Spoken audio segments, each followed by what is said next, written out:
بسم اللہ الرحمن الرحیم۔ السلام علیکم ورحمۃ اللہ وبرکاتہ۔ عابد رضا چینل کی طرف سے آج میں اپنے دوستوں کو روزے میں پیاس سے بچنے کا آسان نسخہ بتاؤں گا۔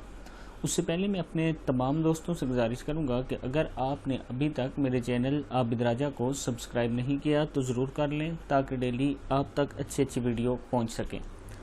تو سٹارٹ کرتے ہیں آج کا لیسن۔ بسم اللہ الرحمن الرحیم۔ ماہ سیام یعنی رمضان کے روزے روزہ داروں کے لیے پیاس کی وجہ سے بھاری رہتے ہیں۔ ماہرین صحت کا کہنا ہے کہ سحری کے وقت اپنے کچھ امور کو معمول بنا لیا جائے تو دن کے اوقات میں پیاس سے بچا جا سکتا ہے۔ یعنی چند چیزیں ایسی ہیں جو آپ سحری ٹائم اگر کھا لیں تو آپ دن کو پیاس سے بچ سکتے ہیں۔ کھیرے کا استعمال، اگر کھیرا آپ کھا لیں، اس میں پانی کی مقدار بہت زیادہ ہوتی ہے تو اس سے آپ پیاس سے بچ سکتے ہیں۔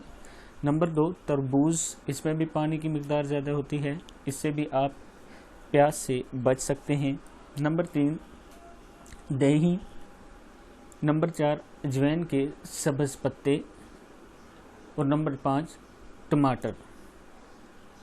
اگر ان پانچوں چیزوں میں سے کوئی ایک چیز بھی آپ کھا لیں گے تو اس کا فائدہ یہ ہوگا کہ دن کو آپ کو پیاس نہیں لگے گی اور آپ کا روزہ بھی اچھا گزرے گا اور آپ اپنے دوسرے کام بھی آرام سے کر سکتے ہیں۔